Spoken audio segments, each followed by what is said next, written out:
क्या loco pilot को duty करते समय छाता ले जाना अनिवार्य है?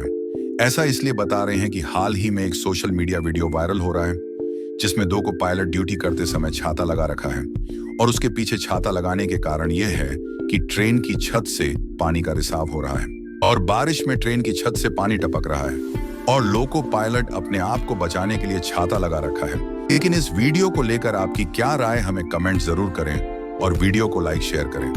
धन्यवाद।